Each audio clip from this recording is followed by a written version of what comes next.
Cuando mi nuera Carolina anunció que había invitado a su exmarido a nuestra cena de Navidad, pensé que era una broma de mal gusto. Pero cuando vi la expresión seria en su rostro, supe que hablaba en serio. Lo que ninguno de nosotros imaginaba era que esa decisión revelaría un secreto tan oscuro que destruiría todo lo que creíamos saber sobre ella. Pero antes de continuar, suscríbete al canal y déjame en los comentarios desde dónde nos estás viendo. Nos encanta saber cuántas familias están siguiendo esta historia. Mi nombre es Beatriz, tengo 58 años y vivo en Monterrey con mi esposo Héctor. Somos dueños de una cadena de ferreterías que construimos durante 30 años de trabajo arduo. Tenemos 2 hijos, Rodrigo, de 32 años, y Daniela, de 28. Rodrigo se casó hace 2 años con Carolina, una mujer que desde el principio me generó sentimientos contradictorios. Carolina era hermosa, no puedo negarlo. Alta, de cabello negro azabache, ojos verdes penetrantes y una sonrisa que iluminaba cualquier habitación. Trabajaba como gerente de recursos humanos en una empresa multinacional. Conoció a Rodrigo en un evento de networking y, según él, fue amor a primera vista. Se casaron apenas 8 meses después de conocerse, algo que a Héctor y a mí nos pareció precipitado. Pero nuestro hijo estaba tan enamorado que decidimos no interferir. Lo que siempre me inquietó de Carolina era su pasado. Hablaba muy poco sobre su familia. Decía que sus padres habían fallecido cuando era adolescente y que no tenía hermanos. Mencionó brevemente un matrimonio anterior que terminó en divorcio, pero cada vez que intentaba profundizar en el tema, ella cambiaba de conversación con habilidad casi profesional. Todo comenzó el 20 de diciembre. Estábamos en nuestra casa, decorando el árbol de Navidad como hacíamos cada año. Rodrigo y Carolina llegaron con vino y pan dulce. Daniela estaba allí con su novio Javier. Era una tarde perfecta, llena de risas y música navideña, hasta que Carolina soltó la bomba. Quería comentarles algo sobre la cena de Navidad, dijo ella con voz tranquila, como si estuviera anunciando el menú, y no algo que nos dejaría boquiabiertos. Invité a Mateo, mi exesposo. Espero que no sea un problema. El silencio que siguió fue ensordecedor. Rodrigo dejó de colgar el adorno que tenía en la mano y se giró lentamente hacia su esposa. ¿Qué dijiste? Invité a Mateo a la cena de Navidad, repitió Carolina con la misma calma perturbadora. Llegará en 2 días. Se quedará en un hotel, pero pasará la Nochebuena con nosotros. Carolina, ¿estás hablando en serio?, preguntó Rodrigo, su voz una mezcla de confusión e incredulidad. ¿Por qué invitarías a tu exmarido a nuestra cena familiar? Ella lo miró con esos ojos verdes que siempre parecían guardar secretos. Porque es importante para mí. Rodrigo Mateo fue una parte fundamental de mi vida. No terminamos en malos términos y creo que es hora de que conozcas esa parte de mi historia. Cariño, intervine tratando de mantener la calma. Entiendo que quieras ser amigable con tu pasado, pero la Navidad es una celebración íntima para la familia. ¿No crees que sería incómodo para todos? Especialmente para mí, agregó Rodrigo, su tono ahora claramente molesto. ¿Cómo se supone que debo sentirme sentado en la misma mesa con el hombre con quien estuviste casada antes que conmigo? Carolina se acercó a él y tomó sus manos. Sé que suena extraño, pero confía en mí. Hay razones importantes para esto.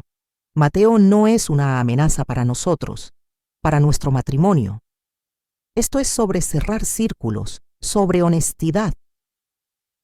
Esa palabra me llamó la atención. Honestidad. ¿Qué tipo de honestidad requería la presencia de un exmarido en una cena familiar? Héctor, que había permanecido callado, finalmente habló. Carolina, con todo respeto, esto no me parece apropiado.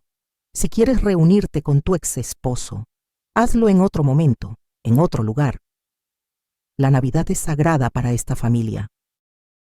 Ya le confirmé que viniera, dijo Carolina, y por primera vez detecté un tono de firmeza, casi desafío en su voz.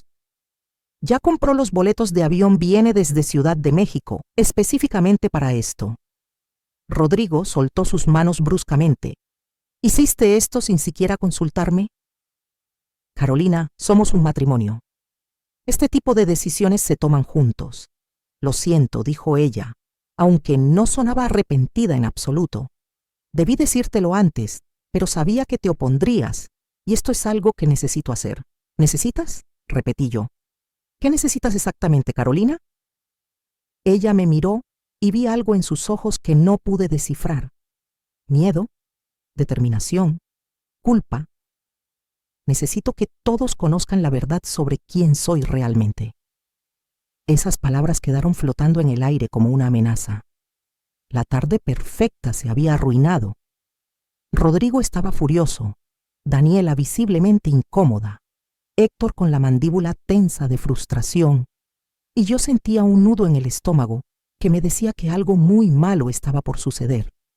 Carolina se despidió poco después, alegando que tenía cosas que hacer. Rodrigo se quedó con nosotros. Necesitaba hablar, desahogarse. Mamá, papá, no entiendo qué está pasando, dijo él dejándose caer en el sofá. Carolina ha estado actuando extraño las últimas semanas, distante, como si estuviera guardando algo. Y ahora esto. ¿Has intentado hablar con ella?, preguntó Héctor. Cada vez que lo hago, me dice que está estresada por el trabajo, que no es nada importante. Pero invitar a su exmarido a nuestra cena de Navidad no es nada importante. Daniela, que había estado escuchando en silencio, finalmente intervino. Hermano, tal vez deberías investigar un poco sobre ese tal Mateo. ¿Sabes algo de él? ¿A qué se dedica? ¿Por qué se divorciaron realmente? Rodrigo negó con la cabeza. Carolina siempre fue muy vaga al respecto. Solo me dijo que se casaron muy jóvenes, que no funcionó y que se separaron en buenos términos. Nunca profundizó y yo, estúpidamente, no insistí. Bueno, creo que es hora de que insistas, dije yo. Si ese hombre va a estar en nuestra casa para Navidad, merecemos saber quién es. Esa noche, mientras Héctor y yo nos preparábamos para dormir, no podía quitarme la inquietud. Hay algo que no me cierra, le dije a mi esposo. La forma en que Carolina anunció esto, como si fuera una proclamación y no una petición. Y esa frase, necesito que todos conozcan la verdad sobre quién soy realmente. ¿Qué verdad, Héctor? ¿Qué está escondiendo? Héctor suspiró profundamente. No lo sé, Beatriz, pero tengo un mal presentimiento, muy malo. Al día siguiente, Rodrigo me llamó temprano por la mañana. Mamá, busqué información sobre Mateo en redes sociales. Mateo Villarreal. Encontré su perfil de LinkedIn. ¿Y qué descubriste? Es abogado penalista, trabaja en un bufete grande en la Ciudad de México, especializado en casos de fraude corporativo y crimen organizado. Un escalofrío recorrió mi espalda. ¿Crimen organizado? Sí. Y hay algo más. Busqué noticias sobre él y apareció en varios artículos hace unos 5 años. Estuvo involucrado en un caso muy mediático. Sobre lavado de dinero, él no era el acusado. Era el defensor de alguien muy poderoso. El caso se cerró abruptamente y muchos medios especularon sobre por qué. Rodrigo, esto no me gusta nada. A mí tampoco, mamá.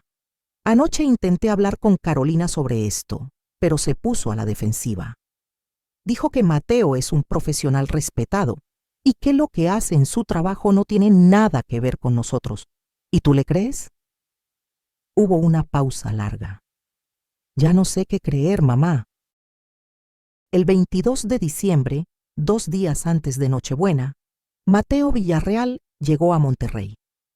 Carolina insistió en recogerlo del aeropuerto sola, lo cual provocó otra discusión con Rodrigo. Yo estaba en casa cuando mi hijo apareció en la puerta, visiblemente alterado. Se fue a buscarlo, dijo entrando sin siquiera saludar. Le pedí que fuéramos juntos y me dijo que no, que necesitaba hablar con Mateo a solas primero. ¿Qué clase de esposa hace eso? No tenía respuesta. Lo que sí sabía era que cada acción de Carolina estaba diseñando un patrón de comportamiento cada vez más sospechoso. Héctor estaba en la ferretería, Así que Rodrigo y yo nos sentamos a esperar, aunque no sabíamos exactamente qué estábamos esperando. 2 horas después, mi celular sonó, era Carolina. Beatriz, estoy en camino a tu casa con Mateo. Él quiere conocerlos antes de la cena de Navidad. ¿Podemos pasar?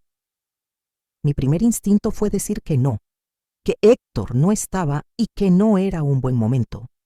Pero la curiosidad era más fuerte que el rechazo. Está bien, vengan. Rodrigo me miró con los ojos muy abiertos. ¿Van a venir aquí? ¿Ahora? Al parecer sí, Rodrigo. Necesito que mantengas la calma. Observemos, escuchemos y veamos qué podemos descubrir. 20 minutos después, escuchamos el timbre. Respiré hondo antes de abrir la puerta. Carolina estaba allí, con su sonrisa perfecta, y a su lado, un hombre que definitivamente no era lo que esperaba Mateo Villarreal. Era alto, tal vez 1,85 metros, de complexión atlética. Tenía el cabello negro con algunas canas en las sienes, lo que le daba un aire distinguido.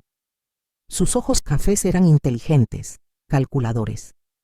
Vestía casual pero elegante, jeans oscuros, camisa blanca y un saco gris.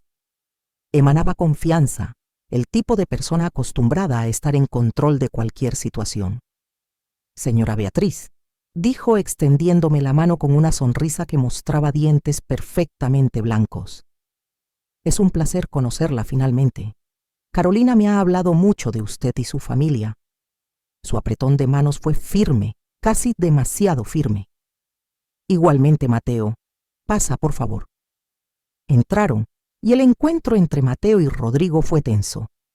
Se dieron la mano con cortesía forzada, midiéndose mutuamente como boxeadores antes de una pelea. Nos sentamos en la sala. Ofrecí café, que todos aceptaron, más por necesidad de tener algo que hacer con las manos que por verdadero deseo. Carolina se sentó junto a Rodrigo, pero había una distancia palpable entre ellos. Mateo, por su parte, parecía completamente cómodo, como si estar en casa de la familia de la exesposa, con quien ya no estaba casado, fuera la cosa más natural del mundo. Entonces, Mateo, comencé tratando de romper el hielo glacial. Carolina nos comentó que eres abogado. Así es, respondió él con voz grave y modulada. Me especializo en derecho penal corporativo. Casos complejos principalmente. Suena interesante, dije buscando las palabras adecuadas. Debe ser un trabajo estresante. Tiene sus momentos, admitió con una sonrisa que no alcanzaba sus ojos. Pero me gusta el desafío. Me gusta desentrañar misterios, descubrir verdades ocultas. Es como armar un rompecabezas donde cada pieza revela algo sobre la naturaleza humana. La forma en que dijo verdades ocultas me hizo pensar que no estaba hablando solo de su trabajo. Miré a Carolina, quien mantenía una expresión neutra, pero sus dedos tamborileaban nerviosamente sobre su regazo. Rodrigo, quien había permanecido en silencio, finalmente habló. Mateo. No voy a fingir que esto no es incómodo para mí, así que seré directo. ¿Por qué estás aquí realmente? Carolina dice que es para cerrar círculos, pero esa respuesta es demasiado vaga. Mateo miró a Carolina como pidiéndole permiso con los ojos. Ella asintió casi imperceptiblemente. Rodrigo, comenzó Mateo inclinándose hacia adelante, entiendo tu incomodidad y la respeto. La verdad es que Carolina y yo compartimos algo que va más allá de nuestro matrimonio anterior. Compartimos un secreto, una historia que ella ha cargado sola durante demasiado tiempo. Ella pensó que era hora de que tú y tu familia lo supieran. ¿Qué tipo de secreto?, pregunté, sintiendo cómo el nudo en mi estómago se apretaba más. Carolina finalmente habló. Es algo que pasó hace 7 años, cuando Mateo y yo todavía estábamos casados. Algo que nos cambió a ambos para siempre y que es la razón real de nuestro divorcio. Carolina, por Dios, dijo Rodrigo con voz tensa. ¿De qué están hablando? Ella respiró hondo. No puedo explicarlo todo ahora, aquí. Es por eso que pedí que Mateo viniera a la cena de Navidad. Esa noche, Cuando estemos todos reunidos, les contaremos todo. Pero necesitaba que lo conocieran primero, que vieran que no es un enemigo ni una amenaza. Entonces es una amenaza para algo más, observé. Si no para el matrimonio, ¿para qué? Mateo y Carolina intercambiaron otra mirada cargada de significado. Para la imagen que tienen de mí, admitió Carolina con voz baja. Para lo que creen que saben sobre quién soy. El resto de la visita fue superficial y forzada. Hablamos de trivialidades.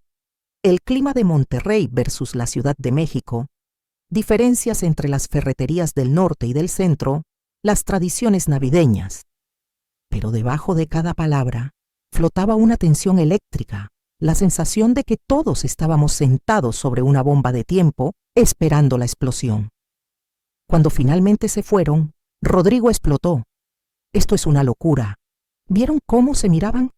Como si compartieran algo que los demás no podemos entender. Y esa historia del secreto... Mamá, ¿qué crees que sea? Héctor había llegado justo cuando ellos se iban, alcanzando a despedirse brevemente. Ahora, escuchando el relato de lo sucedido, su rostro mostraba preocupación profunda. Rodrigo, hijo, creo que debes preguntarte si realmente quieres saber ese secreto. A veces, la ignorancia es menos dolorosa que la verdad. ¿Me estás diciendo que deje que mi esposa me oculte algo importante? ¿Que permita que un extraño entre a nuestra vida familiar sin saber por qué? Te estoy diciendo que te prepares, respondió Héctor con seriedad. Porque sea lo que sea que Carolina va a revelar, es lo suficientemente grave como para requerir la presencia de su exmarido como testigo o apoyo. Eso no augura nada bueno. Esa noche investigué.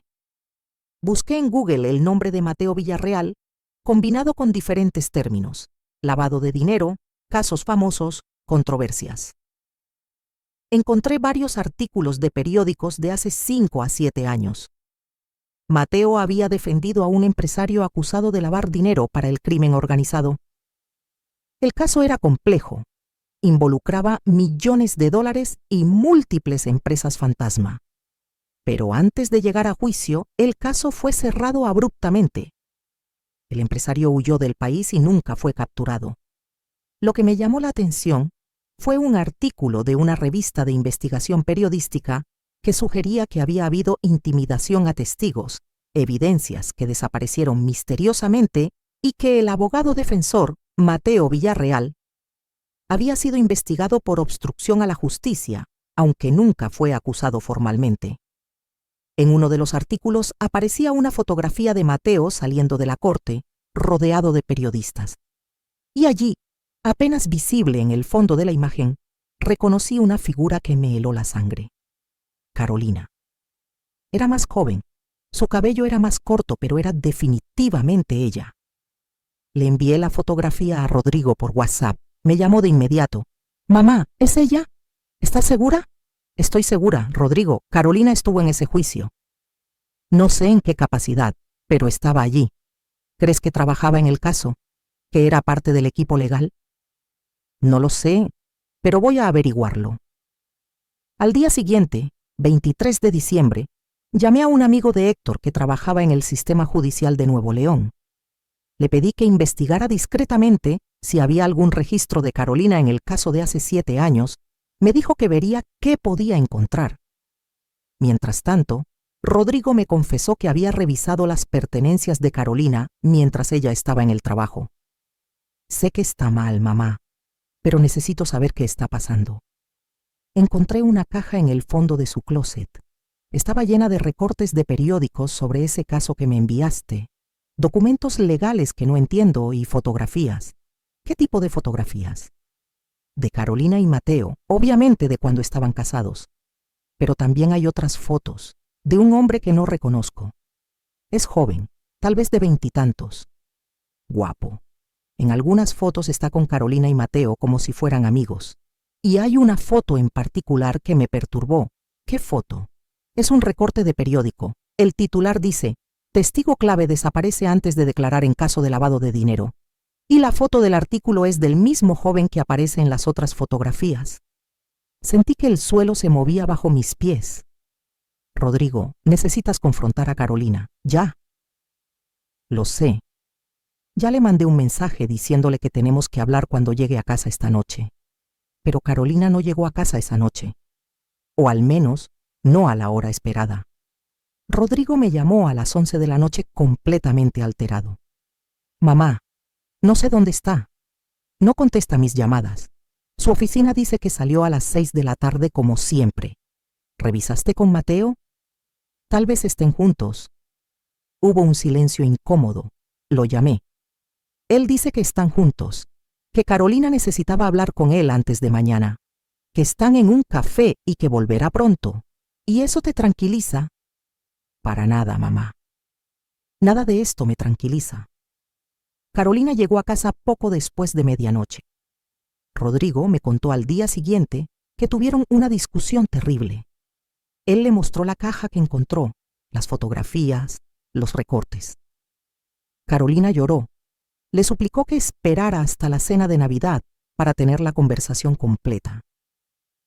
Me dijo que si me lo contaba ahora, a solas, sin Mateo presente, no me creería, explicó Rodrigo con voz agotada. Dijo que necesito escuchar la historia completa de ambos para entender. ¿Y tú qué dijiste? Que mañana, en esa cena, más vale que tenga una explicación extraordinaria, porque si no, nuestro matrimonio termina esa misma noche. El 24 de diciembre llegó cargado de una tensión que ninguna decoración navideña podía disimular. Preparé el bacalao, el pavo, la ensalada de manzana, el ponche, todas las tradiciones que nuestra familia había mantenido durante décadas. Pero ninguno teníamos apetito. Estábamos allí por obligación, por curiosidad morbosa, esperando la revelación que cambiaría todo. Daniela y Javier llegaron temprano. Les había contado lo suficiente para que entendieran que esta no sería una celebración normal. Mateo llegó a las 7 de la tarde exactamente, con una botella de vino cara y una sonrisa que no llegaba a sus ojos. Carolina y Rodrigo llegaron juntos, pero podrían haber estado en planetas diferentes por la distancia entre ellos. Cenamos en un silencio casi absoluto, interrumpido solo por cumplidos forzados sobre la comida y preguntas superficiales que nadie realmente quería responder. Cuando terminamos el postre, Héctor se levantó y cerró la puerta del comedor. Bueno, dijo él con voz firme. Creo que todos sabemos por qué estamos aquí realmente, Carolina. Mateo, sea lo que sea que tengan que decirnos, es hora. Carolina miró a Mateo, quien asintió con apoyo silencioso. Ella respiró hondo, sus manos temblando ligeramente mientras las juntaba sobre la mesa. Lo que voy a contarles pasó hace 7 años. Mateo y yo llevábamos 3 años de casados. Yo tenía 23 años, él 28. Éramos felices, o al menos eso creíamos. Hizo una pausa bebiendo agua. Mateo trabajaba en un bufete grande, llevando casos cada vez más importantes. Uno de esos casos llegó en febrero de hace 7 años.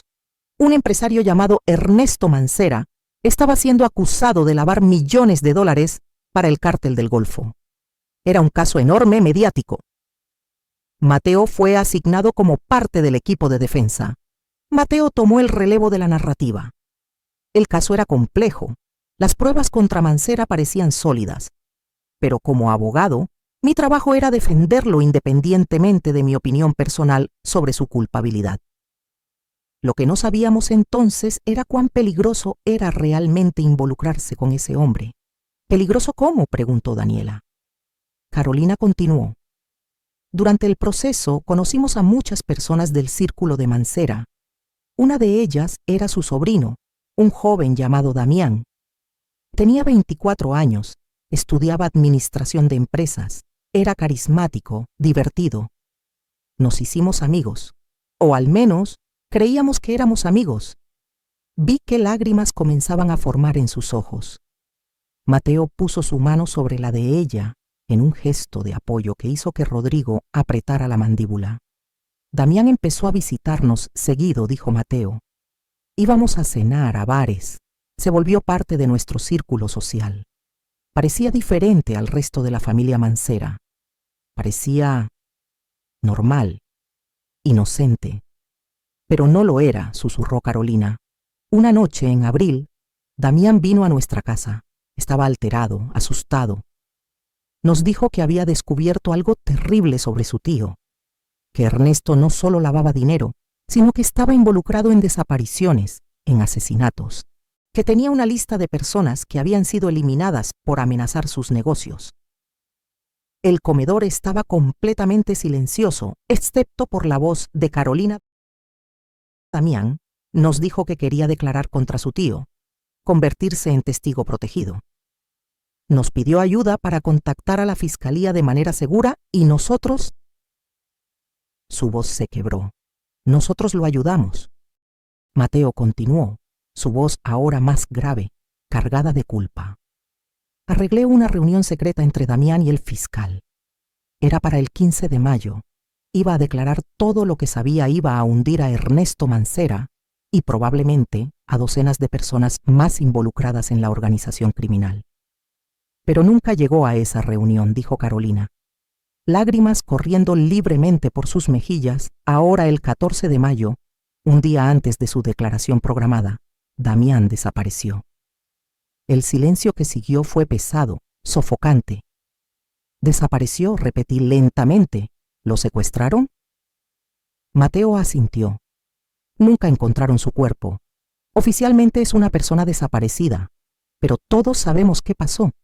Ernesto se enteró de que su sobrino planeaba traicionarlo y lo mandó matar. Dios mío, murmuró Héctor. Rodrigo miraba a Carolina con una mezcla de shock y algo más que no pude identificar. ¿Y ustedes qué hicieron? Entramos en pánico, admitió Mateo. Si Mancera había descubierto a Damián, también sabía de nuestro involucramiento. Carolina y yo estábamos en peligro. La fiscalía nos ofreció protección si testificábamos, pero teníamos miedo, terminó Carolina. Un miedo paralizante. Habíamos visto lo que le pasó a Damián. Sabíamos lo que Mancera era capaz de hacer. Entonces, ¿qué hicieron?, preguntó Daniela. Mateo bajó la mirada. Hice algo de lo que me arrepentiré toda mi vida. Usé mis contactos legales para hacer que ciertas evidencias desaparecieran, no todas, solo las que nos conectaban directamente con Damián y su intención de declarar. Protegí a Carolina y a mí mismo, y en el proceso ayudé a que Mancera evadiera la justicia parcialmente. El caso fue cerrado 6 meses después, continuó Carolina. Mancera huyó del país, nunca fue sentenciado, y Damián nunca fue encontrado. La culpa nos destruyó, dijo Mateo. Discutíamos constantemente. Yo bebía para olvidar. Carolina tenía pesadillas. Nuestro matrimonio se desmoronó. Nos divorciamos 1 año después de la desaparición de Damián. Carolina miró a Rodrigo directamente por primera vez en toda la noche. Después del divorcio, intenté reconstruir mi vida. Me mudé a Monterrey, cambié de trabajo, traté de dejar el pasado atrás. Y entonces te conocí, Rodrigo. Eras todo lo que necesitaba, estable, honesto, de una familia buena. Me enamoré de ti, pero siempre supe que estaba construyendo nuestra relación sobre una mentira, sobre el secreto de lo que hice, de lo que permitimos que pasara. ¿Por qué me cuentas esto ahora?, preguntó Rodrigo con voz ronca. ¿Por qué arruinar nuestra Navidad, nuestra vida con esto? Fue Mateo quien respondió, porque Ernesto Mancera regresó a México hace 2 meses, y porque hace 3 semanas Carolina recibió un mensaje. El aire pareció abandonar la habitación. ¿Qué tipo de mensaje?, preguntó Héctor. Carolina sacó su celular con manos temblorosas y lo puso sobre la mesa. Todos nos inclinamos para ver la pantalla. Era una fotografía. La foto mostraba a Carolina y a mí entrando a la ferretería principal de nuestra familia. La fecha del mensaje era del 1 de diciembre. Debajo de la foto, un texto simple. Memorias de hace 7 años. Sería una pena que la familia de tu esposo pagara por tus pecados. El impacto de esa fotografía fue como una explosión en cámara lenta. Rodrigo se puso de pie tan bruscamente que su silla cayó hacia atrás. Héctor palideció visiblemente. Daniela ahogó un grito. y yo sentí que el mundo se inclinaba peligrosamente. Nos están amenazando, dije, la voz apenas un susurro. Están amenazando a nuestra familia. Por eso invité a Mateo, explicó Carolina rápidamente. No podía decírtelo a ti sola, Rodrigo. Necesitaba que entendieras toda la historia, desde el principio. Y necesitaba que Mateo estuviera aquí, porque él es el único que puede ayudarnos a salir de esto. ¿Salir de esto?, repitió Rodrigo, su voz subiendo de volumen. Carolina, involucraste a mi familia en algo relacionado con el crimen organizado. ¿Cómo demonios vamos a salir de esto? Mateo levantó las manos en un gesto apaciguador. Rodrigo, entiendo tu furia, pero necesito que te calmes y me escuches. He estado investigando desde que Carolina me contactó hace 3 semanas. Sé quién envió ese mensaje. ¿Quién?, preguntó Héctor con voz tensa. No fue Ernesto Mancera directamente, explicó Mateo. Fue alguien de su organización, probablemente enviado por él. Pero hay algo que necesitan entender. Mancera no quiere matarlos. Si quisiera hacerlo, ya lo habría hecho. Qué reconfortante, dijo Daniela con sarcasmo amargo. Lo que quiero decir, continuó Mateo, es que esto es una táctica de presión. Mancera sabe que Carolina y yo somos las únicas personas vivas que pueden conectarlo directamente con la desaparición de Damián. Han pasado 7 años, pero el caso nunca fue cerrado oficialmente. Damián sigue como persona desaparecida, y si alguien pudiera probar que Mancera lo mandó matar, él iría a prisión por el resto de su vida. Entonces, ¿qué quiere de nosotros?, pregunté. Carolina respondió. Quiere asegurarse de que nunca hablemos. El mensaje es claro. Si cooperamos con las autoridades, si alguna vez intentamos testificar contra él, irá tras mi nueva familia, tras la familia de Rodrigo, tras ustedes. El silencio que siguió fue interrumpido por Rodrigo golpeando la mesa con el puño. Esto es una pesadilla, una maldita pesadilla. Me casé contigo creyendo que eras quien decías ser, y resulta que has estado huyendo de criminales todo este tiempo. Rodrigo, por favor, comenzó Carolina, lágrimas corriendo por su rostro. No, la interrumpió él. No me pidas comprensión ahora. Cada día que pasamos juntos fue una mentira, cada te amo, cada plan de futuro, todo estaba construido sobre este secreto podrido que nunca me contaste. Te amo, dijo Carolina con voz quebrada. Eso nunca fue mentira. Todo lo demás sí, lo admito, pero mis sentimientos por ti son reales. ¿Cómo puedo creerte?, preguntó Rodrigo, su propia voz ahogándose. ¿Cómo puedo creer algo de lo que dices después de esto? Intervine, tratando de mantener algo de control sobre la situación. Mateo, dijiste que has estado investigando. ¿Qué has descubierto? ¿Hay alguna forma de terminar esto sin que nadie resulte herido? Mateo asintió. He estado en contacto discreto con antiguos colegas de la Fiscalía. El caso de Damián Mancera nunca se cerró, pero se volvió frío. No hay recursos asignados, ningún investigador trabajando activamente en él. Sin embargo, si aparecieran nuevas evidencias sólidas que conectaran a Ernesto con la desaparición, el caso se reabriría de inmediato. ¿Qué tipo de evidencias?, preguntó Héctor. Testimonios de testigos creíbles, documentos que prueben la conexión, cualquier cosa que pueda demostrar que Ernesto ordenó la desaparición de su sobrino. ¿Y tú tienes esas evidencias?, pregunté. Mateo dudó por un momento. Tengo algunas cosas. Antes de que el caso se cerrara, hice copias de ciertos correos electrónicos entre Damián y yo, donde él detallaba lo que sabía sobre su tío. Grabaciones de conversaciones que tuvimos. Las guardé como seguro de vida, por si acaso algún día Mancera decidía venir tras nosotros. Pues ese día llegó, dijo Daniela. Exactamente, confirmó Mateo. Y ahora tenemos una decisión que tomar. Podemos intentar llegar a un acuerdo con Mancera, prometer silencio eterno a cambio de que nos deje en paz. O podemos ir a las autoridades, entregarles las evidencias y confiar en que pueden protegernos mientras construyen un caso contra él. Ambas opciones son terribles, observé. Lo sé, admitió Mateo, pero son las únicas que tenemos. Rodrigo se alejó de la mesa, caminando hacia la ventana. Hay una tercera opción que nadie está mencionando. Carolina puede irse. Puede salir de mi vida, de nuestras vidas, y llevarse este problema con ella. Carolina ahogó un sollozo. Rodrigo, no. Es lo lógico, continuó él sin mirarla. Si te divorcias de mí, si cortas todos los lazos con esta familia, Mancera no tiene razón para amenazarnos. Su problema es contigo y con Mateo, no con nosotros. No funcionaría, intervino Mateo. Mancera ya los identificó. Ya sabe dónde trabajan, dónde viven. En su mente, ustedes son apalancamiento contra Carolina. Incluso si ella se fuera, seguirían siendo útiles para mantenerla callada. Entonces estamos atrapados, dijo Héctor con amargura. Atrapados en una situación que no creamos, por secretos que no guardamos.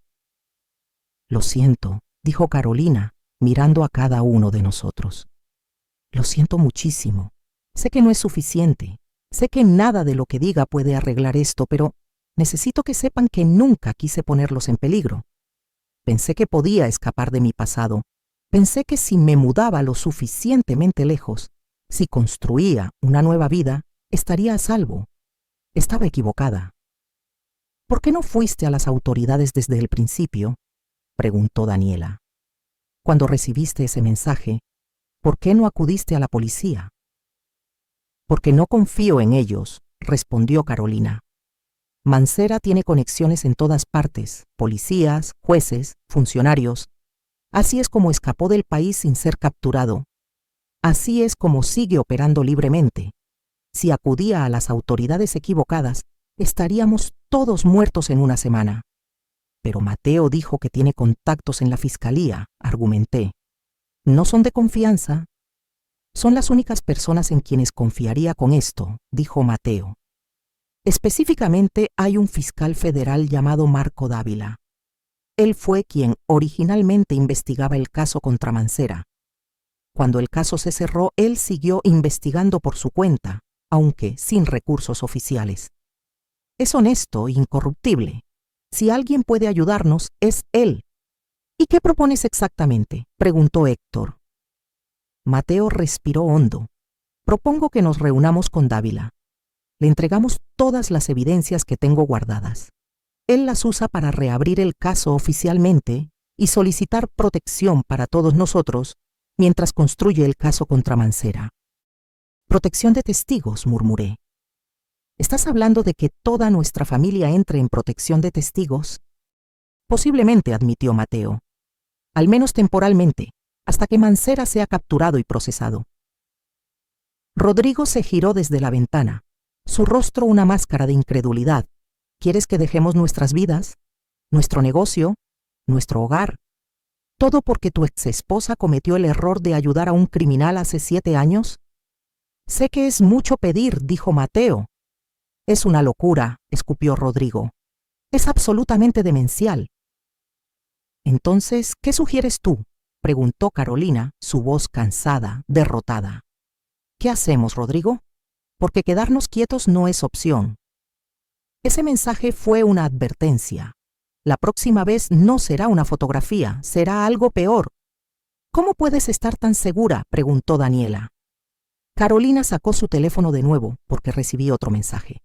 Esta mañana. Nos mostró la pantalla. Era otra fotografía, esta vez de Daniela saliendo de su departamento. El mensaje decía: tu familia es hermosa. Sería terrible si algo les pasara. Daniela se puso pálida.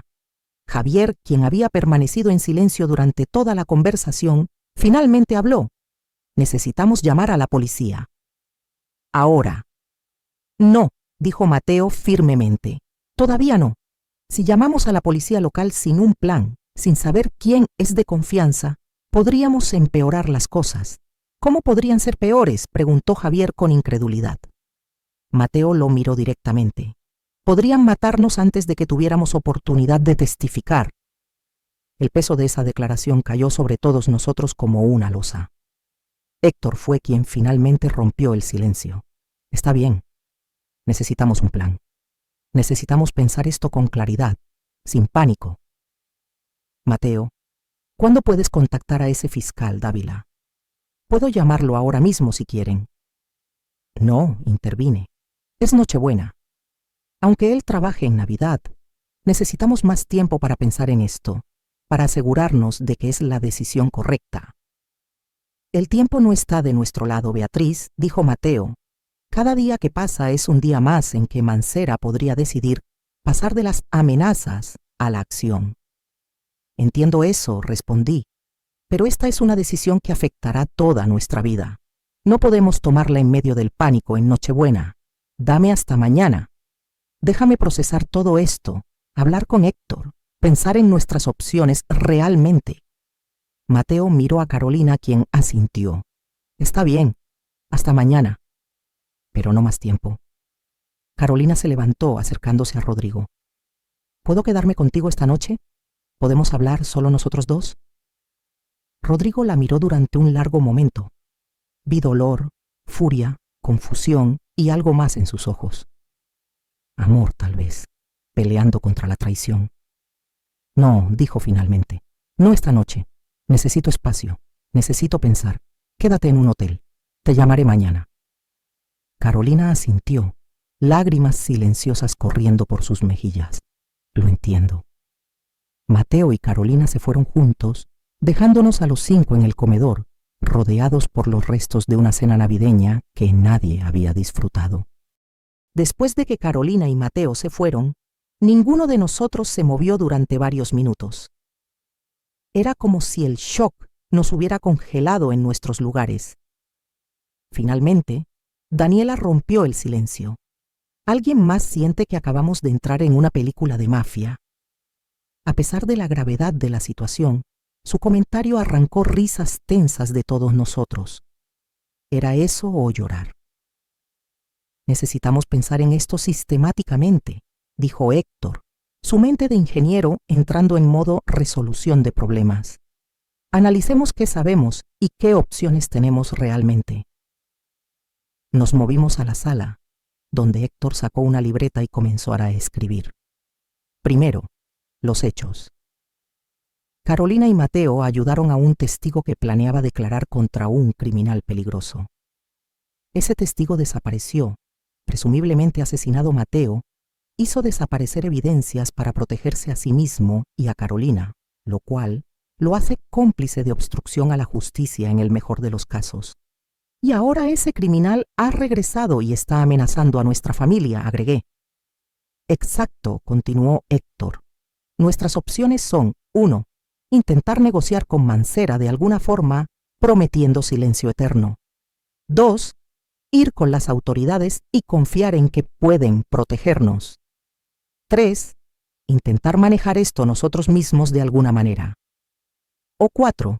Rodrigo se divorcia de Carolina y esperamos que Mancera pierda interés en nosotros. Ya establecimos que la opción 4 no funcionaría, dijo Rodrigo con amargura. Mancera ya nos tiene identificados. ¿Y la opción 3? Preguntó Daniela. ¿Cómo manejaríamos esto nosotros mismos? No podemos, admitió Héctor. No tenemos los recursos, el conocimiento o las conexiones para enfrentarnos a un criminal de este nivel. Esa opción no es realista, lo que deja negociación o autoridades, resumí. La negociación es peligrosa, observó Javier. Gente como Mancera no hace tratos que respete. Incluso si prometiéramos silencio, siempre seríamos una amenaza potencial. Podría decidir eliminarnos de todas formas, solo para estar seguro. Estoy de acuerdo, dijo Rodrigo, lo que deja ir con las autoridades como nuestra única opción real. Pero eso significa protección de testigos, dije.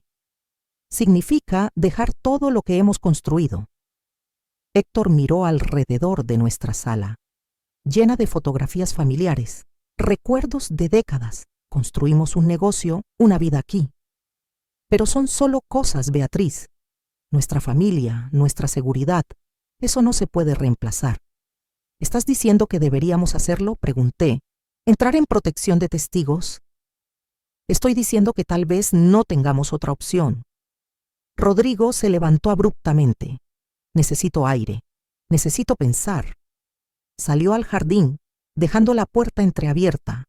Después de un momento lo seguí. Estaba de pie junto al árbol de durazno que plantamos cuando él era niño, mirando hacia las luces de la ciudad. Me acerqué en silencio y me paré a su lado. ¿Cómo pude ser tan ciego, mamá?, preguntó sin mirarme. ¿Cómo no vi que Carolina guardaba secretos tan grandes? Porque la amabas, respondí simplemente. Y cuando amas a alguien, quieres creer lo mejor de ellos. Me siento como un idiota. No eres un idiota. Eres alguien que confió en su esposa, como debería ser en un matrimonio. Pero ella no confió en mí, dijo con voz quebrada. Nunca confió en mí lo suficiente como para contarme la verdad. Tenía miedo, dije, aunque las palabras sonaban huecas incluso para mí. Miedo de perderte, miedo de ponerte en peligro, miedo de que la juzgaras por lo que hizo. Debería juzgarla, dijo Rodrigo. Ayudó a encubrir un asesinato, mamá. Puede que no lo haya cometido, pero al permitir que Mateo hiciera desaparecer esas evidencias, se volvió cómplice. Y ahora toda nuestra familia está pagando por sus decisiones. No tenía respuesta para eso porque tenía razón. ¿Todavía la amas?, pregunté después de un momento. Rodrigo se tomó su tiempo para responder. No lo sé. Creo que sí. Pero no sé si puedo perdonarla. No sé si puedo confiar en ella de nuevo. Y definitivamente no sé si puedo seguir casado con alguien que me mintió sobre algo tan fundamental. Puse mi mano en su hombro. No tienes que tomar esa decisión esta noche, hijo. Primero nos ocupamos de mantenernos a salvo. Luego te ocupas de tu matrimonio.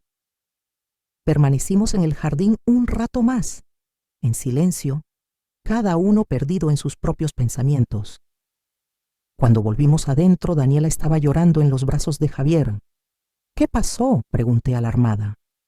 Recibí un mensaje, dijo ella con voz temblorosa, mostrándome su teléfono. Era de un número desconocido. Feliz Navidad, Daniela. Disfruta estas fiestas con tu familia. Podrían ser las últimas. Héctor inmediatamente tomó el teléfono. Voy a llamar a Mateo. Ya no podemos esperar hasta mañana. Necesitamos actuar ahora. Mateo contestó al segundo timbre. Héctor le explicó el nuevo mensaje amenazante. Escuché solo un lado de la conversación, pero fue suficiente. Entiendo. Sí, creo que tienes razón. ¿Cuándo puede reunirse con nosotros? Está bien, lo haremos. Gracias, Mateo. Héctor colgó y nos miró a todos. Mateo va a contactar al fiscal Dávila esta noche. Dávila accedió a reunirse con nosotros mañana a primera hora, día de Navidad. Mateo dice que es buena señal. Significa que Dávila toma esto en serio. ¿Dónde será la reunión?, pregunté. En un lugar neutral. Mateo sugerirá una oficina del gobierno federal, algún lugar que podamos estar seguros no está comprometido por la organización de Mancera. Y mientras tanto, preguntó Daniela. ¿Se supone que simplemente esperemos aquí, sabiendo que nos están vigilando? Mateo sugiere que todos nos quedemos juntos esta noche, dijo Héctor aquí, en esta casa. Cierren todas las puertas y ventanas, activen el sistema de alarma. En números hay seguridad. ¿Y Carolina?, preguntó Rodrigo. Mateo se quedará con ella en el hotel. Mañana nos reuniremos todos con Dávila. Esa noche fue una de las más largas de mi vida. Daniela y Javier se quedaron en el cuarto de huéspedes. Rodrigo tomó su antigua habitación de adolescente. Ninguno de nosotros durmió realmente. Cada ruido, cada crujido de la casa nos ponía en alerta. Alrededor de las 3 de la mañana, escuché pasos en el pasillo. Era Rodrigo. Bajó a la cocina y lo seguí. Estaba sentado a la mesa, mirando su teléfono.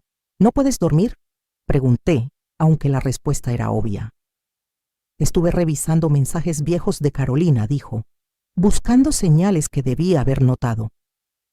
Momentos donde estuvo distante, donde cambió de tema demasiado rápido, donde mintió sin que me diera cuenta. ¿Encontraste algo? Demasiadas cosas, admitió.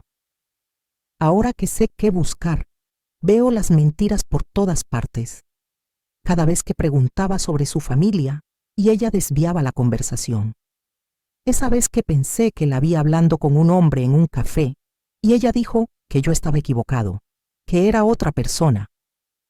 O cuando encontré una caja vieja de fotos en su closet y se puso nerviosa, diciendo que eran solo recuerdos sin importancia. ¿Esa caja era la misma que encontraste con los recortes del juicio? Sí. Ahora tiene sentido por qué se puso tan nerviosa. Estaba guardando evidencia de su pasado, de ese caso, de Damián.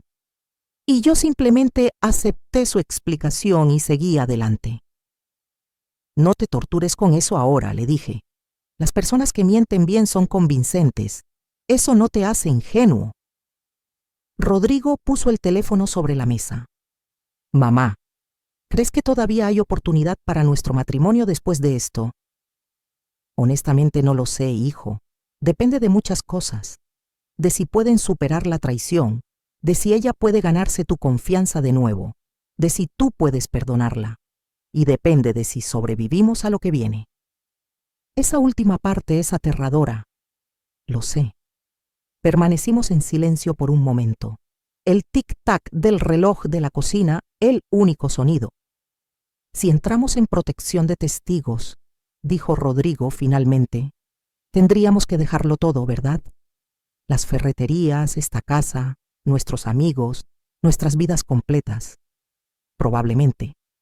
Al menos hasta que Mancera sea capturado y procesado. ¿Y si nunca lo capturan? ¿Si él también huye del país como la última vez? No tenía respuesta para eso. Era el escenario de pesadilla, el que todos estábamos pensando pero nadie quería verbalizar. La posibilidad de que entregáramos todo, entráramos en protección de testigos y aún así Mancera escapara, dejándonos en el limbo indefinidamente. Entonces supongo que construimos nuevas vidas, dije finalmente, sin mucha convicción. No es justo, dijo Rodrigo.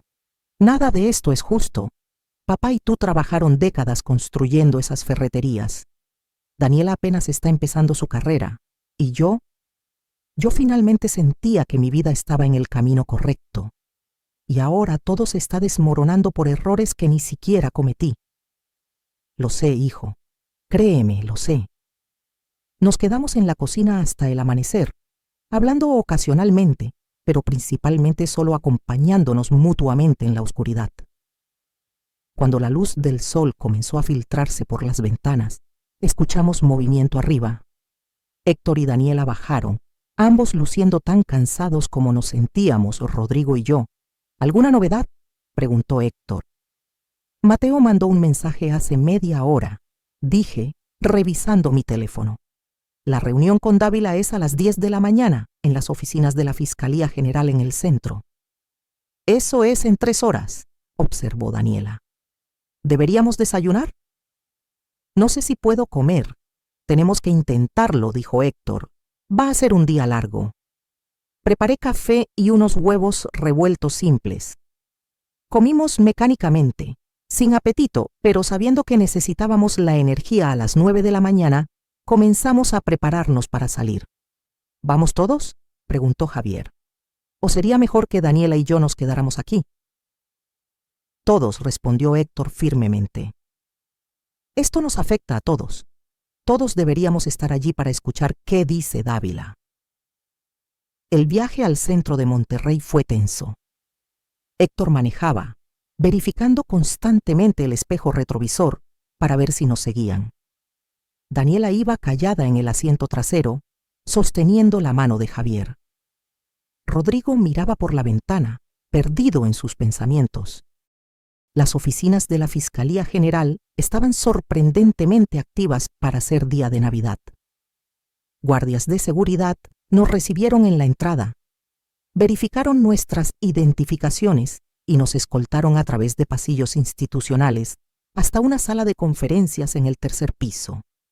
Mateo y Carolina ya estaban allí, sentados en lados opuestos de una mesa larga. Carolina lucía terrible, con ojeras profundas y el cabello sin arreglar. Nos miró al entrar, sus ojos buscando los de Rodrigo, pero él evitó su mirada. Gracias por venir. dijo Mateo levantándose. Dávila llegará en cualquier momento. Mientras esperamos, hay algo más que necesitan saber. ¿Más?, preguntó Daniela con incredulidad. ¿Qué más podría haber? Mateo y Carolina intercambiaron una mirada cargada. Ella asintió casi imperceptiblemente, dándole permiso para continuar. La razón por la que Ernesto Mancera está tan interesado en silenciarnos ahora, después de 7 años, comenzó Mateo, es porque Damián no está muerto. El silencio que siguió fue absoluto. Todos lo miramos como si hubiera perdido la cabeza. ¿Qué?, logré decir finalmente. Damián Mancera está vivo, repitió Carolina. Ha estado vivo todo este tiempo, y hace 2 meses hizo contacto conmigo. Rodrigo se puso de pie tan abruptamente que su silla cayó hacia atrás. ¿Me estás diciendo que toda esta historia sobre un testigo asesinado fue mentira? No fue mentira, dijo Mateo rápidamente. Creímos que estaba muerto. Todos lo creímos durante 7 años. Su desaparición fue real, el peligro era real. Pero él sobrevivió. ¿Cómo?, preguntó Héctor. Carolina respiró hondo. Cuando Damián desapareció, asumimos que Ernesto lo había matado. Pero lo que realmente pasó fue que Damián descubrió que iban por él y huyó. Tenía dinero guardado, contactos que su tío no conocía. Cruzó la frontera hacia Estados Unidos y construyó una nueva vida con identidad falsa. ¿Y por qué hacer contacto ahora?, pregunté. Después de 7 años, ¿por qué revelar que está vivo? Porque su madre está muriendo, respondió Carolina, lágrimas formándose en sus ojos. Marcela, la hermana de Ernesto, tiene cáncer terminal. Le quedan quizás 3 meses. Damián quiere verla antes de que muera, pero no puede regresar a México mientras Ernesto esté libre. Sería una sentencia de muerte. Entonces se comunicó contigo, dijo Rodrigo procesando la información.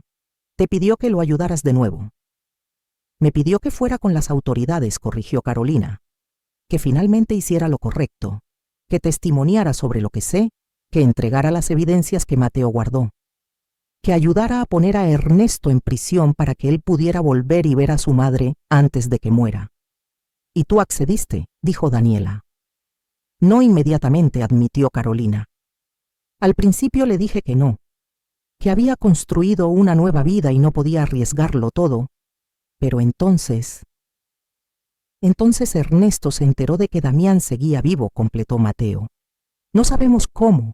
Probablemente Damián cometió algún error, usó un contacto incorrecto, pero Ernesto descubrió que su sobrino no estaba muerto. Y eso lo cambió todo, porque si Damián está vivo, puede testificar, comprendí. No sería solo evidencia circunstancial o documentos. Sería un testigo vivo que puede hablar sobre lo que vio, lo que sabe. Exactamente, confirmó Mateo.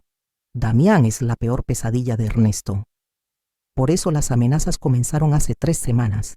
Ernesto sabe que su sobrino está vivo y está desesperado por asegurarse de que nadie lo ayude a volver y testificar. La puerta de la sala se abrió y un hombre de unos 50 años entró. Era de estatura media, cabello gris cortado corto, lentes de montura metálica, vestía traje oscuro a pesar de ser día festivo. «Buenos días», dijo con voz grave y profesional. «Soy el fiscal federal Marco Dávila». Mateo me puso al tanto de la situación básica, pero necesito escucharlo todo desde el principio. Con todos los detalles, sin importar cuán incriminatorios puedan ser. Nos sentamos todos alrededor de la mesa. Durante las siguientes 2 horas, Carolina y Mateo contaron toda la historia. Dávila escuchaba con atención, tomando notas ocasionales, haciendo preguntas aclaratorias, pero nunca interrumpiendo el flujo de la narrativa. Cuando terminaron, Dávila puso su pluma sobre la mesa y nos miró a todos. «Esta es una situación compleja», comenzó. «Tenemos varios crímenes diferentes aquí. Primero, los crímenes de Ernesto Mancera, lavado de dinero, intento de asesinato de su sobrino, intimidación de testigos y probablemente muchos más. Segundo, la obstrucción a la justicia cometida por el licenciado Villarreal cuando hizo desaparecer evidencias hace 7 años. Y tercero, las amenazas actuales contra su familia. ¿Qué significa eso para nosotros?, preguntó Héctor. Significa que necesito ser honesto con ustedes sobre lo que pueden esperar si deciden cooperar con mi investigación, respondió Dávila. Primero, Carolina y Mateo tendrían que declararse culpables de obstrucción a la justicia. Probablemente negociaríamos acuerdos de culpabilidad, donde darían testimonio completo a cambio de sentencias reducidas. ¿Prisión?, preguntó Rodrigo, mirando a Carolina por primera vez desde que entramos a la sala. Posiblemente, admitió Dávila. Dependiendo del juez y las circunstancias, podrían ser meses, tal vez un año, pero con cooperación total, probablemente sería sentencia condicional o libertad condicional, después de cumplir una fracción de la sentencia. Carolina palideció, pero asintió. Entiendo. Estoy dispuesta a aceptar las consecuencias. Segundo, continuó Dávila, necesitaríamos protección para todos ustedes. Ernesto Mancera es extremadamente peligroso. Tiene recursos, contactos y un historial de violencia. No puedo garantizar su seguridad al 100%, pero haría todo lo posible. ¿Protección de testigos?, pregunté. Sí. Significaría reubicación temporal, al menos hasta que Mancera sea capturado y procesado. Para algunos de ustedes podría significar nuevas identidades permanentes si el nivel de amenaza es lo suficientemente alto. ¿Qué tan pronto tendríamos que mudarnos?, preguntó Daniela. Si deciden cooperar, inmediatamente. Hoy mismo. Las amenazas son activas. Ya han sido fotografiados y vigilados. No puedo arriesgar que Mancera decida pasar de intimidación a violencia. Héctor tomó mi mano. ¿Y nuestro negocio? ¿Nuestra casa? Tendríamos que hacer arreglos, respondió Dávila. El negocio podría ser manejado por administradores de confianza temporalmente. La casa quedaría bajo vigilancia. Pero sí, habría interrupciones significativas en sus vidas. ¿Por cuánto tiempo?, preguntó Rodrigo. Imposible saberlo con certeza. Si todo va bien, si capturamos a Mancera rápidamente y construimos un caso sólido, tal vez 6 meses a un año. Si él huye de nuevo o las cosas se complican. Dávila hizo una pausa. Podría ser más largo. El peso de esa información cayó sobre todos nosotros. Estábamos hablando de desarraigar nuestras vidas completas, sin garantía de cuándo o si podríamos regresar a la normalidad. Hay una alternativa, dijo Dávila después de un momento. Técnicamente. ¿Cuál?, preguntó Héctor. Podrían no cooperar. Podrían intentar llegar a un acuerdo con Mancera, prometer silencio eterno. Él podría aceptar dejarlo pasar, sabiendo que ustedes no hablarán. Pero usted no recomienda eso, observé. Definitivamente no lo recomiendo, confirmó Dávila. Gente como Mancera no respeta tratos. Ustedes siempre serían una amenaza potencial para él. Incluso si aceptara dejarlo pasar ahora, en 1 año, 5 años, 10 años, podría decidir que es más seguro eliminarlos. Vivirían con esa espada sobre sus cabezas permanentemente. Entonces, realmente no hay alternativa, dijo Daniela. No una buena, admitió Dávila. Pero la decisión tiene que ser de ustedes. No puedo obligarlos a cooperar, no puedo forzarlos a entrar en protección de testigos. Tiene que ser elección voluntaria. Nos miramos unos a otros, la gravedad de la decisión evidente en cada rostro. ¿Podemos tener un momento?, preguntó Héctor, para hablar como familia. Por supuesto, dijo Dávila levantándose. Estaré en mi oficina, tomen el tiempo que necesiten. Dávila, Mateo y Carolina salieron de la sala, dejándonos solos a los 5, Héctor, Rodrigo, Daniela, Javier y yo. Bueno, dijo Héctor, después de un largo silencio, aquí estamos. La decisión más importante que probablemente tomaremos como familia. No siento que tengamos mucha opción, dijo Daniela. Dávila básicamente confirmó que si no cooperamos, viviremos con miedo constante. Pero cooperar significa dejarlo todo, argumentó Rodrigo. Las ferreterías que papá y mamá construyeron durante 30 años, nuestra casa, nuestras vidas. Son solo cosas, dije. repitiendo las palabras de Héctor de la noche anterior. Podemos reconstruir negocios, comprar otra casa. No podemos reconstruir nuestras vidas si Mancera decide matarnos. Mamá tiene razón, concordó Daniela. Sé que es aterrador, sé que es terrible tener que hacer esto. Pero, ¿cuál es la alternativa real? ¿Mirar por encima de nuestros hombros por el resto de nuestras vidas? Hay otro factor que nadie está mencionando, dijo Javier en voz baja a Damián. Hay un hombre que solo quiere ver a su madre moribunda antes de que fallezca. ¿No tenemos una obligación moral de ayudarlo? No es nuestra obligación, dijo Rodrigo bruscamente. No creamos esta situación. Pero podemos ayudar a resolverla, insistió Javier. Y al hacerlo también nos protegemos a nosotros mismos. Si Mancera va a prisión, no puede amenazarnos más. Rodrigo se levantó caminando hacia la ventana. Todo esto sigue volviendo a Carolina. Sus decisiones, sus secretos, su pasado que nos arrastró a todos. Lo sé, hijo, dije levantándome para estar a su lado. Y tienes todo el derecho de estar furioso con ella. Pero la furia no nos protegerá de Mancera. Solo nos distrae de tomar la decisión que necesitamos tomar. ¿Qué decisión quieres que tomemos, mamá?, preguntó Rodrigo mirándome. Sinceramente respiré hondo. Quiero cooperar. Quiero ayudar a atrapar a Mancera. Quiero ayudar a Damián a ver a su madre. Y quiero que nuestra familia esté segura. Sí, significa sacrificios enormes. Pero al menos es un camino hacia adelante, hacia un final. La alternativa es vivir indefinidamente con miedo. Héctor se unió a nosotros. Estoy de acuerdo con tu madre. Cooperamos. Yo también, dijo Daniela. Javier y yo hablamos anoche. Estamos listos para hacer lo que sea necesario. Todos miramos a Rodrigo. Era su decisión la que más pesaba, dado que Carolina era su esposa, su conexión directa con todo este desastre. Si hacemos esto, dijo él lentamente, si entramos en protección de testigos, ¿qué pasa con mi matrimonio con Carolina? ¿Qué quieres que pase?, pregunté. No lo sé, admitió. Parte de mí quiere dejarla, divorciarme, cortarla de mi vida por lo que hizo, pero otra parte... Su voz se quebró. Otra parte todavía la ama. Y esa parte me odia por eso. No tienes que decidir sobre tu matrimonio hoy, dije. Primero nos ocupamos de la amenaza inmediata. Luego, con tiempo y espacio, puedes decidir sobre Carolina. Rodrigo asintió lentamente. Está bien, hagámoslo, cooperemos. Héctor fue a buscar a Dávila.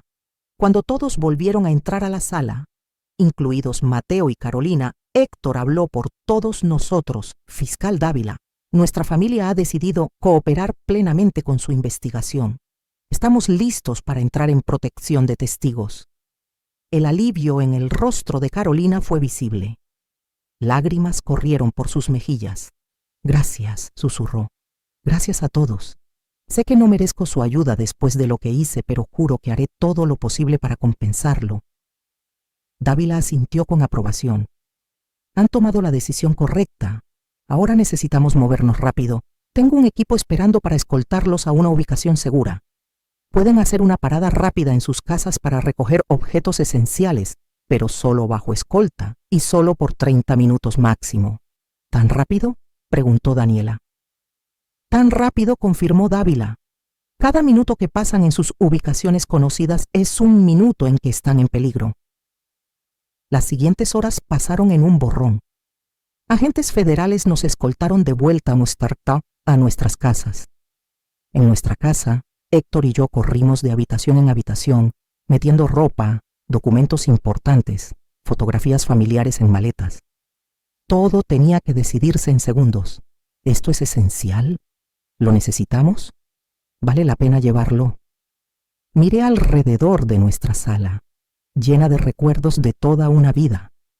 El sofá donde amamanté a mis hijos, la mesa donde comimos miles de cenas familiares, las fotografías en las paredes que documentaban cada momento importante, y teníamos que dejarlo todo.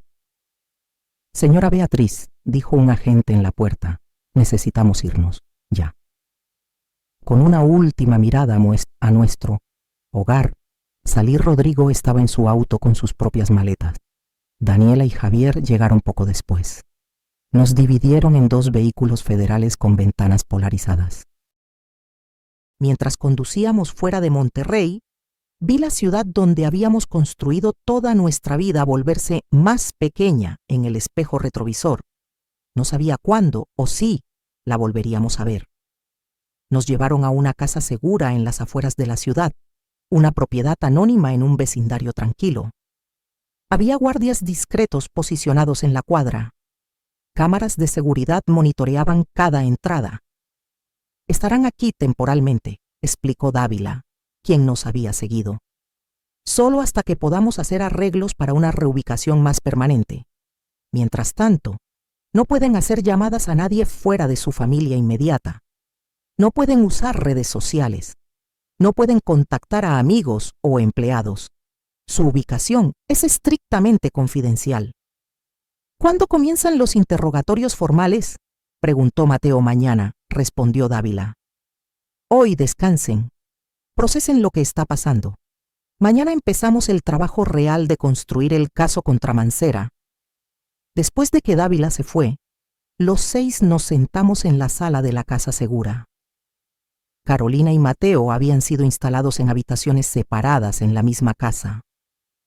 La proximidad forzada era incómoda para todos. Necesitamos hablar, dijo Carolina finalmente mirando a Rodrigo. Tú y yo. ¿Podemos? Rodrigo dudó, luego asintió. Está bien. Se fueron a una de las habitaciones, cerrando la puerta detrás de ellos. Daniela miró la puerta cerrada.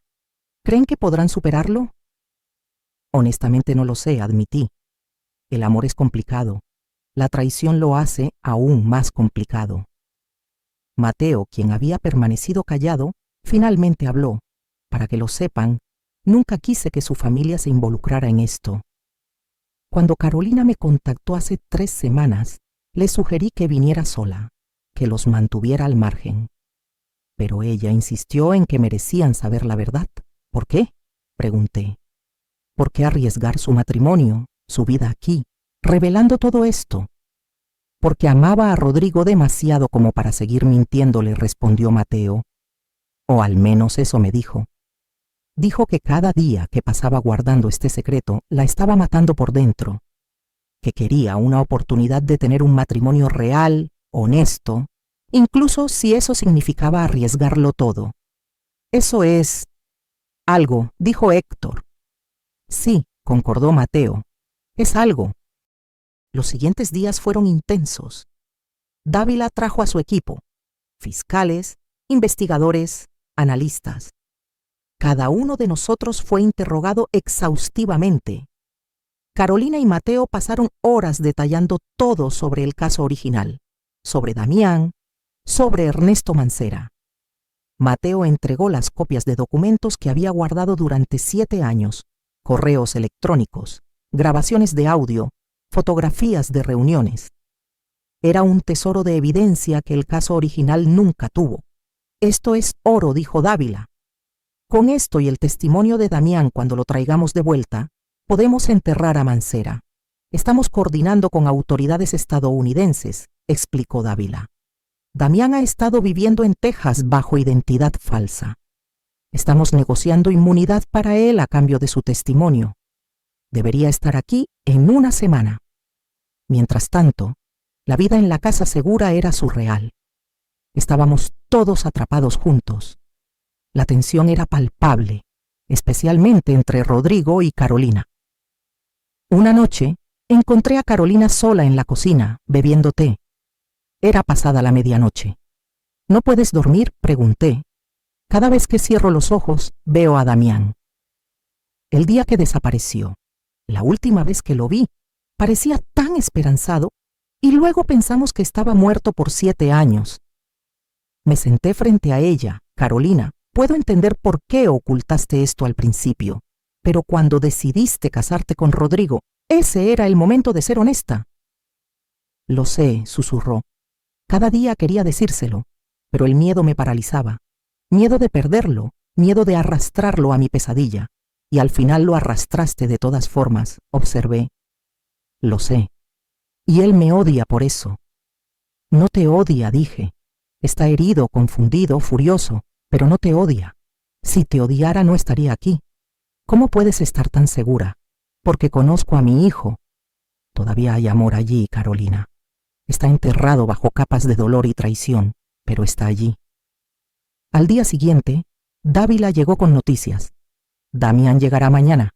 Será la primera vez que lo ven en 7 años. ¿Están preparados? La mañana siguiente, todos estábamos nerviosos. Alrededor del mediodía, escuchamos vehículos afuera. Dávila entró primero, seguido por 2 agentes, y luego... Damián Mancera había cambiado mucho. De un joven delgado de 24 años con rostro casi infantil, ahora era un hombre de 31, con músculo, el rostro endurecido, pero sus ojos eran los mismos, inteligentes, intensos, llenos de tristeza.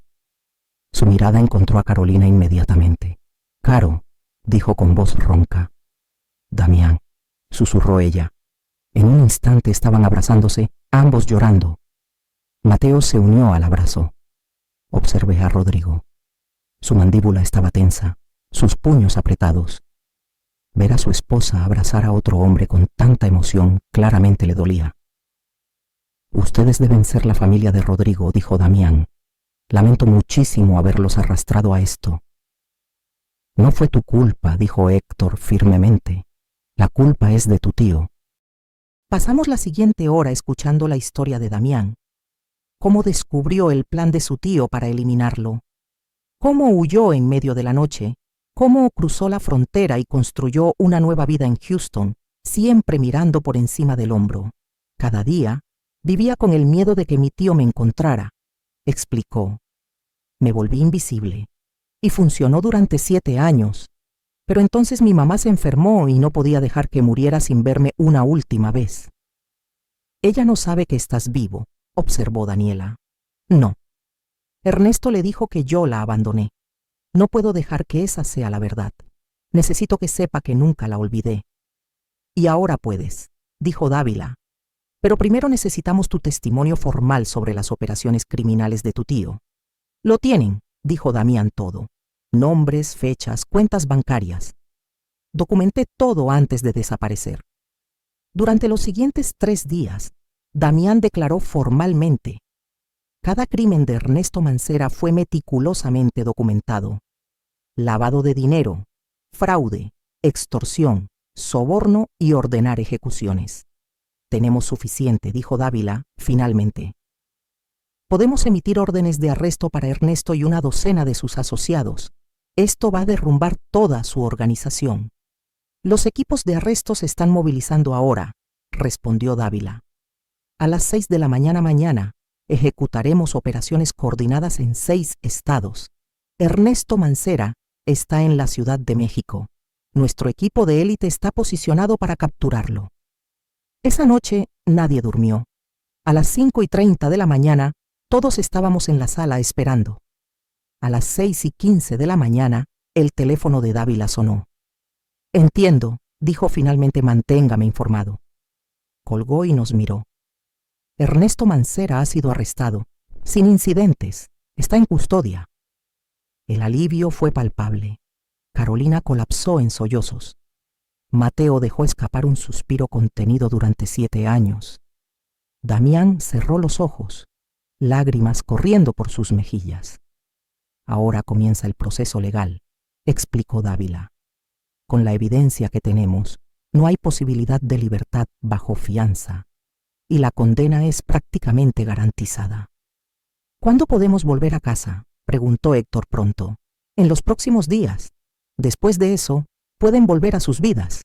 ¿Y Carolina y Mateo?, preguntó Rodrigo. ¿Qué pasa con sus cargos?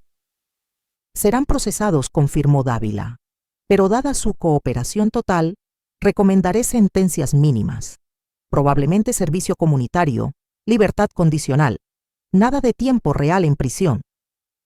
Miré a Carolina, quien miraba a Rodrigo. Lo merezco, dijo ella. Sea lo que sea que venga, lo merezco. 3 días después, fuimos liberados de la casa segura. Dávila confirmó que todos los asociados principales de Mancera habían sido arrestados. La organización estaba desmantelada. Podíamos volver a Monterrey. El regreso a casa fue agridulce. Nuestra casa estaba exactamente como la dejamos, pero se sentía diferente. Héctor y yo caminamos de habitación en habitación, tocando objetos familiares, tratando de reconectar con la vida que habíamos sido forzados a abandonar. Las ferreterías habían continuado operando bajo nuestros gerentes. Tuvimos que inventar una historia sobre una emergencia familiar, algo lo suficientemente vago como para no invitar más preguntas. Rodrigo y Carolina volvieron a su casa, aunque durmieron en habitaciones separadas. «Necesito tiempo», me dijo Rodrigo. «No sé si puedo perdonarla todavía, mamá». Cada vez que la miro, recuerdo todas las mentiras.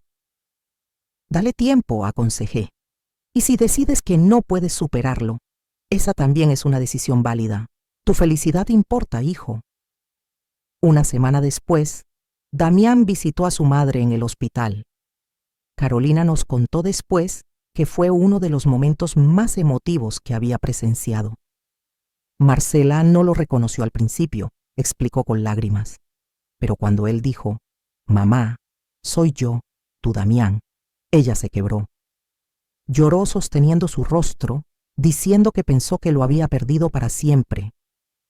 Marcela falleció 2 semanas después, con Damián a su lado.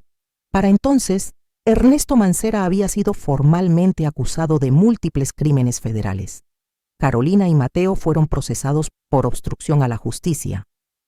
Carolina recibió 2 años de libertad condicional y 500 horas de servicio comunitario. Mateo recibió una sentencia similar y fue suspendido temporalmente de practicar derecho. Un mes después, Rodrigo vino a vernos. «He estado yendo a terapia», comenzó mi terapeuta, me preguntó. «Si Carolina te hubiera contado todo en su primera cita, ¿habrías seguido viéndola?» Y honestamente, probablemente no. Su pasado era demasiado complicado, pero ahora has vivido el riesgo, observé. Exactamente. Y mi terapeuta me preguntó de nuevo, ¿te arrepientes de haberla conocido? Y mamá, la respuesta es no. Carolina me hizo feliz, me hizo mejor persona. Mostró valor al finalmente hacer lo correcto, incluso sabiendo que podría perderme. ¿Entonces la perdonas? Todavía no completamente, dijo honestamente. Pero estoy en camino. Estamos yendo a terapia de pareja ahora. No sé si funcionará, pero quiero intentarlo. Sonreí poniendo mi mano sobre la suya. Eso es todo lo que puedes hacer, hijo. Intentar. 6 meses después, asistimos al juicio de Ernesto Mancera. El caso contra él era abrumador. Damián testificó durante 2 días completos. Mancera fue declarado culpable de todos los cargos y recibió una sentencia de 45 años en prisión federal sin posibilidad de libertad condicional. Después del juicio, Damián se acercó a nosotros. «Nunca podré agradecerles lo suficiente», dijo, «por arriesgarse, por ayudarme, por hacer lo correcto». «Se volvió nuestra batalla cuando tu tío amenazó a nuestra familia», respondió Héctor. «Nos alegra que finalmente tengas tu vida de vuelta». Mateo se mudó de regreso a la Ciudad de México, reconstruyendo su práctica legal. Carolina completó su servicio comunitario trabajando en un centro de ayuda para mujeres víctimas de violencia. «Es mi forma de pagar por lo que hice», me explicó. «Ayudé a que un criminal escapara por cobardía. No puedo deshacer eso, pero puedo intentar equilibrar la balanza ayudando a otros». «¿Cómo van las cosas con Rodrigo?», pregunté un día. Su rostro se iluminó. «Mejor, mucho mejor. Hemos empezado a hablar de renovar nuestros votos, hacer una ceremonia nueva que sea sobre honestidad total. Y empezar de nuevo, Beatriz», dijo, usando mi nombre por primera vez. «Sé que nunca podré compensar completamente el dolor que causé, pero voy a pasar el resto de mi vida tratando de ser digna de la segunda oportunidad que Rodrigo me está dando. Todos merecemos segundas oportunidades», dije, «especialmente cuando trabajamos para merecerlas». 1 año después de aquella Navidad fatídica, Nos reunimos de nuevo para las fiestas, esta vez, sin secretos, sin amenazas, sin miedo. Héctor brindó un brindis, por la familia, por sobrevivir a lo imposible, por perdonar lo imperdonable y por tener el valor de empezar de nuevo. Por la familia, repetimos todos. Mientras cenábamos, observé los rostros alrededor de la mesa. Todos habíamos cambiado, pero habíamos sobrevivido. Más que eso, habíamos salido más fuertes. Carolina ya no era la extraña con el pasado misterioso, era parte de nuestra familia, con todos los defectos y complicaciones que eso implicaba. Rodrigo había aprendido que el amor real requiere trabajo, decisiones conscientes día tras día. Y yo había aprendido que las familias no son solo las que nacen de la sangre, sino las que se construyen a través de decisiones, sacrificios y la voluntad de permanecer juntos incluso cuando todo se desmorona. 3 años después de aquella Navidad, recibí una llamada de Carolina. Su voz estaba cargada de emoción. Beatriz, ¿pueden venir Héctor y tú al hospital? Hay alguien que queremos que conozcan. Héctor y yo corrimos al hospital, donde encontramos a Rodrigo en la sala de espera, radiante de felicidad. Nos llevó a la habitación donde Carolina sostenía un bulto pequeño envuelto en una manta azul. Mamá, papá, dijo Rodrigo con lágrimas en los ojos. Conozcan a su nieto. Damián Ricardo Pérez. Tomé al bebé en mis brazos, mirando su pequeño rostro perfectamente formado, sus ojitos cerrados, completamente ajeno al viaje complicado que había llevado a su existencia. Damián, repetí, por el hombre que los reunió a todos. Exacto, dijo Carolina sonriendo. Y Ricardo, por el hombre que me enseñó lo que significa realmente el perdón. Héctor puso su brazo alrededor de mis hombros mientras ambos mirábamos a nuestro primer nieto. Una nueva generación, murmuró. Un nuevo comienzo, pero construido sobre las lecciones del pasado, agregué. Carolina nos miró, su expresión seria. Le contaremos todo cuando sea mayor, toda la historia, sin omitir nada. No quiero que crezca con secretos. Esa es la decisión correcta, dije. Más tarde esa noche, de vuelta en casa, Héctor y yo nos sentamos en nuestro jardín bajo las estrellas. ¿Quién hubiera pensado que aquella Navidad terminaría llevándonos aquí?, dijo él. Nadie, admití. Pero supongo que eso es la vida. Nunca sabes qué giros tomará, qué secretos se revelarán, qué desafíos enfrentarás. ¿Te arrepientes de algo?, preguntó. Pensé cuidadosamente. Me arrepiento del dolor que todos sufrimos. Pero no me arrepiento de cómo lo manejamos, de las decisiones que tomamos, de cómo nos mantuvimos juntos. Esas son las cosas que importan al final. Héctor me tomó de la mano. 48 años de casados y todavía me sorprendes con tu sabiduría, reí. No es sabiduría, es solo experiencia ganada con dificultad. Nos quedamos allí en silencio, contemplando las estrellas, pensando en el nieto que acababa de nacer, en la familia que casi perdimos pero que ahora era más fuerte que nunca. Pensé en Carolina, quien había encontrado el valor de enfrentar su pasado, en Rodrigo, quien había encontrado el valor de perdonar, en Damián Mancera, quien ahora vivía libremente bajo su propio nombre, sin miedo, y en todos nosotros, que habíamos aprendido que las familias no se definen por la ausencia de problemas, sino por cómo enfrentan esos problemas juntos. Aquella Navidad, cuando mi nuera invitó a su exmarido a nuestra cena, pensé que sería el fin de todo. Resultó ser el comienzo de algo nuevo. Una familia más honesta, más resiliente, más real. Y mientras sostenía a mi nieto por primera vez, mirando sus ojitos que pronto se abrirían a un mundo lleno de posibilidades, supe que todas las pruebas, todo el dolor, todo el miedo había valido la pena. Porque al final, la familia no es sobre perfección, es sobre permanecer juntos a través de la imperfección. Es sobre elegir el amor incluso cuando es difícil. Es sobre segundas oportunidades y nuevos comienzos. Es sobre eso y mucho más. Si esta historia te atrapó, no olvides suscribirte al canal y déjame un comentario contando qué parte te impactó más. ¿Fue el momento en que descubrieron los mensajes? ¿Cuando Damián resultó estar vivo? ¿O la decisión de Rodrigo de perdonar a Carolina? Me encantaría saber tu opinión. Y si quieres acceso a más historias exclusivas como esta, hazte miembro del canal. Nos vemos en la próxima historia. Hasta pronto.